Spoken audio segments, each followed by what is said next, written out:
what about Elin's hip? What about Elin's hip? It's bad. Okay, conversation done. Yeah, I know, Elin, I know I'm funny, aren't I?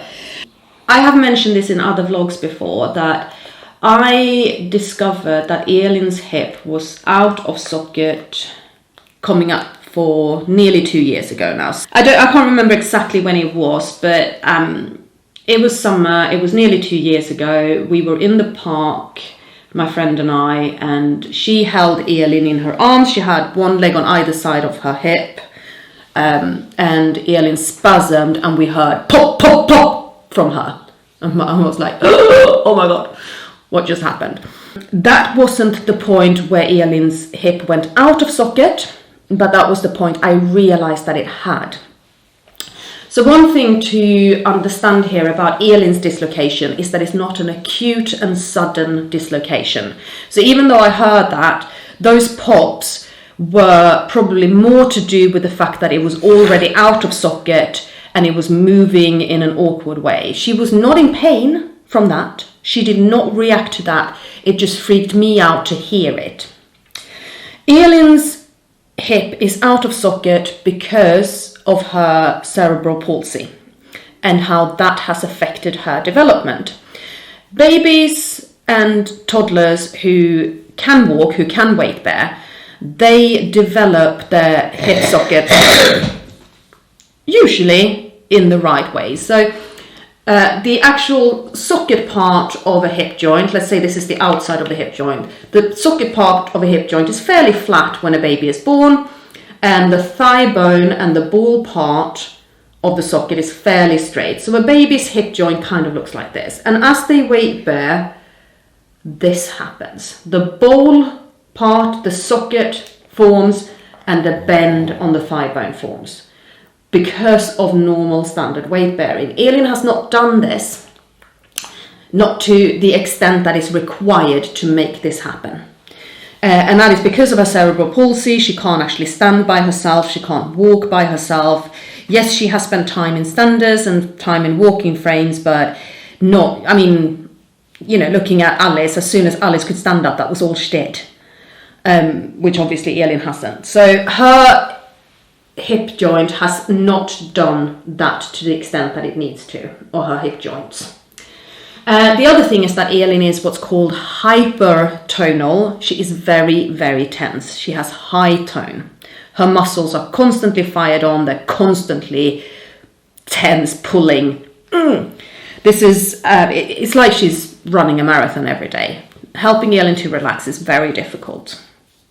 It's hard for her to do. Like even this, I can feel that she's sort of slightly on. I mean, she has a mean six-pack. Because, you know, she's literally constantly always working out. So you have the combination of a joint, a socket that hasn't developed as it should, and muscles that are constantly pulling. So over time, Elin's hip has gone out of socket. And that has happened over several years and very slowly. We have known that this was developing since she was 3 years old. And she's now 8.5. So over time, this has happened very slowly. So it's not a sudden, acute, painful dislocation, like most of us think of dislocations. It has happened over time. And mostly, she was not bothered by it. So when I discovered nearly 2 years ago that her hip was definitely out of socket, she was not in pain. It didn't bother her. I did take her to the orthopedic surgeon in October that year, so a year and a half ago. She looked at Elin and went, yep, definitely out of socket. Yep, we definitely need to operate. And she got put on the waiting list immediately, and they were sort of hoping to do that operation in March, April time last year. Just over a year ago. I mean, we are approaching the end of April now. They were hoping to have it done by the start of April last year. We delayed it. We deliberately delayed it because Elin was due to have peg to Mickey surgery. That means that we were changing from one kind of feeding tube to another kind of feeding tube. And this other kind of feeding tube that we were changing to is one that is licensed for blended diet. And we wanted to have that in place so that Stanmore Hospital would agree to give her a blended diet. Stanmore Hospital is the orthopedic hospital. They really wanted to have that in place as well because they are well aware of the benefits of blended diet and that Elin's post-surgery recovery will be infinitely better if she gets real food instead of she gets formula. Yay for reasonable, sensible hospitals. We like hospitals that are sensible, don't we? Yeah, we do. We then had to wait for Addenbrooke's Hospital to get Elin sorted for her peg to Mickey, and that happened in June last year. I've vlogged it all.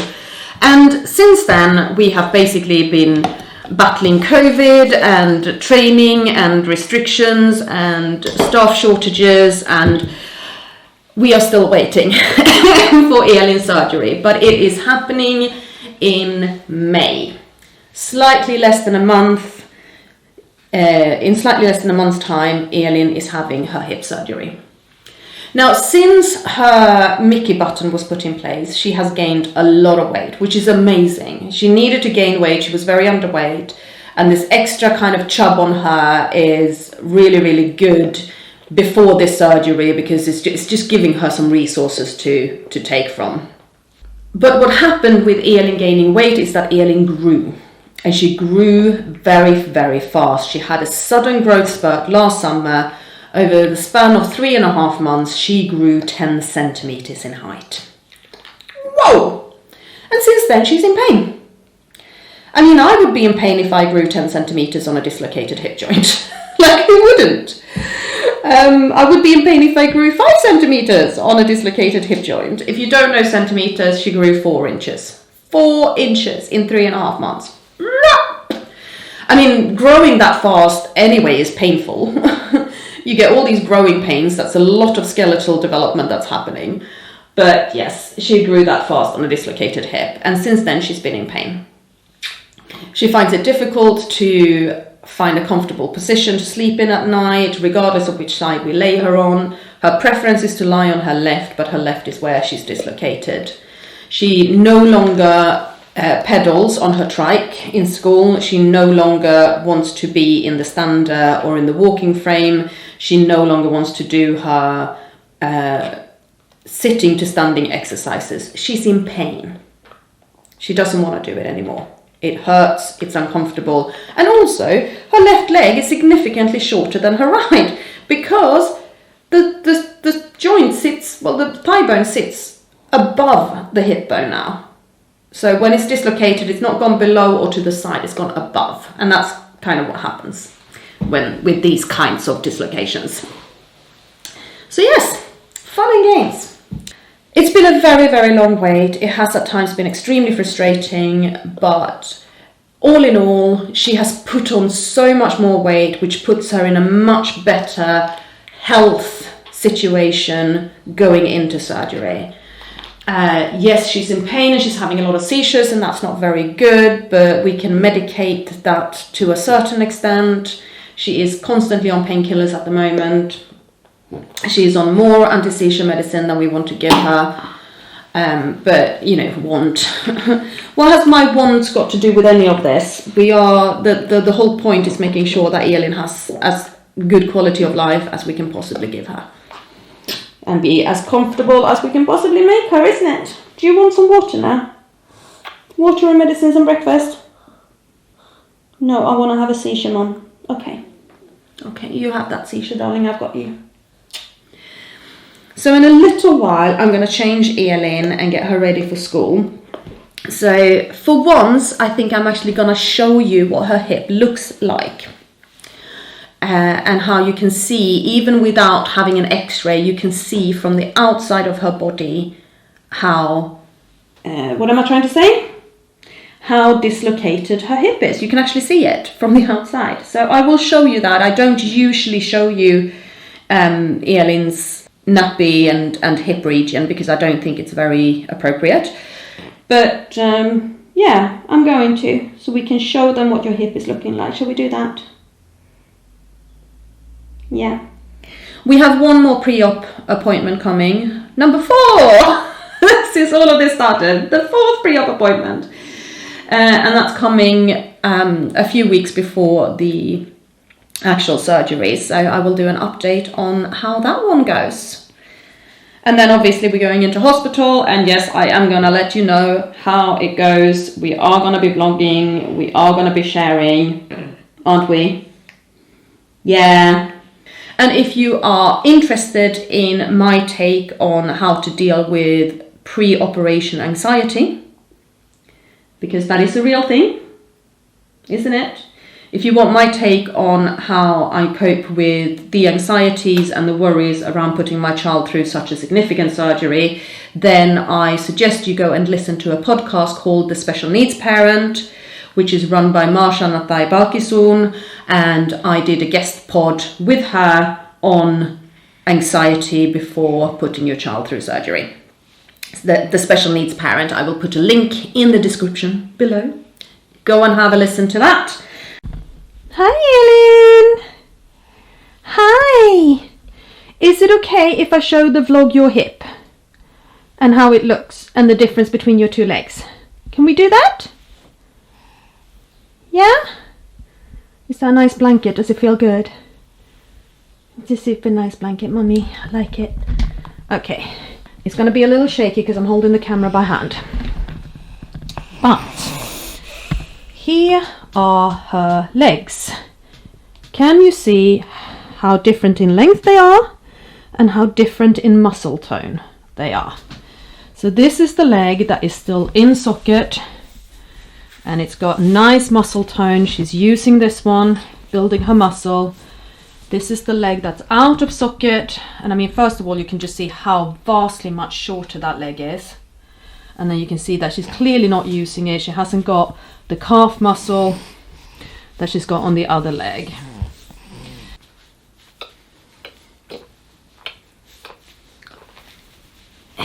Oh my god, it's moved back, Elin. It used to be higher further front. So this side, this hip, it sort of looks and feels nice, and you can see that it's a good alignment here. Now I don't know how well you can see this side, but here I can feel her thigh bone, the top of her thigh bone. So it should be sitting down here. It is sitting up here. So it's not at all the same alignment. You can see that she's keeping this leg bent. It doesn't actually lie flat the way the other leg does. So if I put the knees up, so thighs are level there and the knees are not.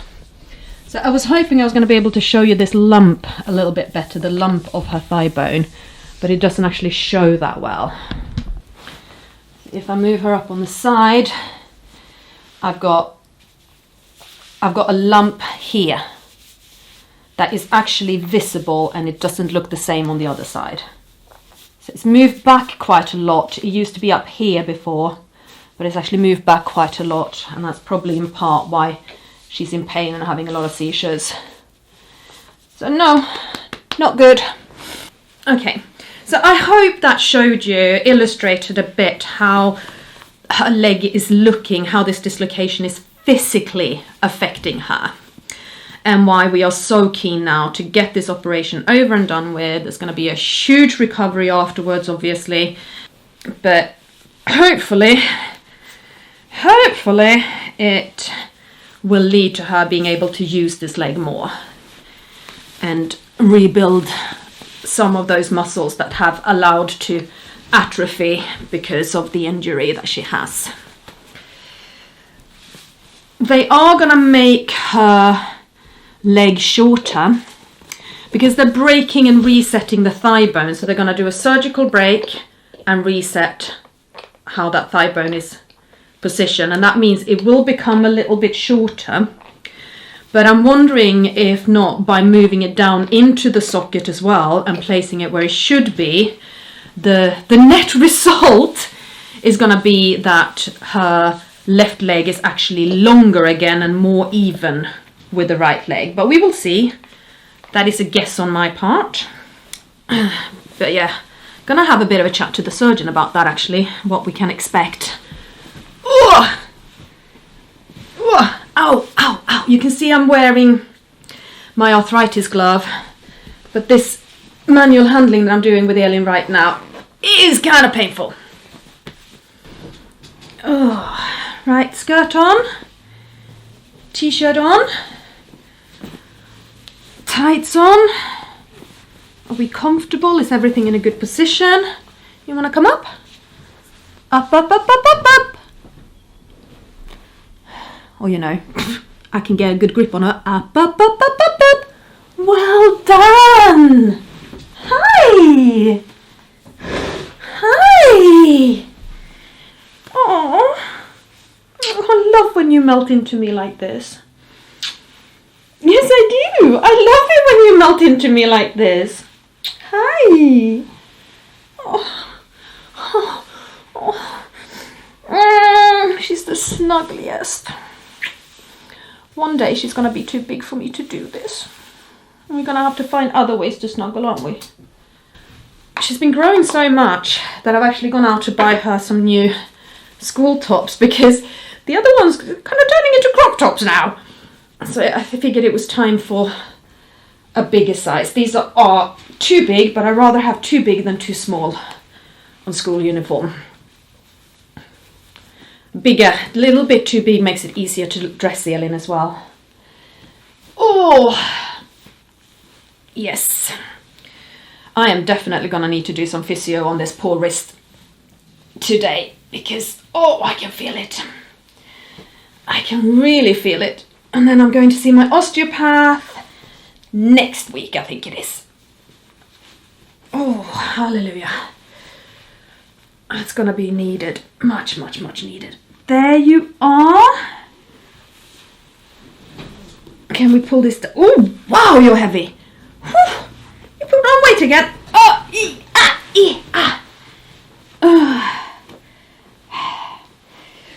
Special needs mums get strong. Yes, we do. Mentally and physically.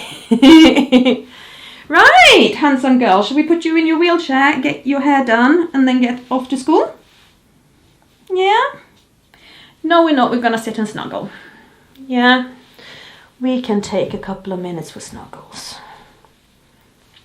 So while I snuggle her, I'm going to wish you all a wonderful day, and we'll see you again very soon. Thanks for watching. Bye!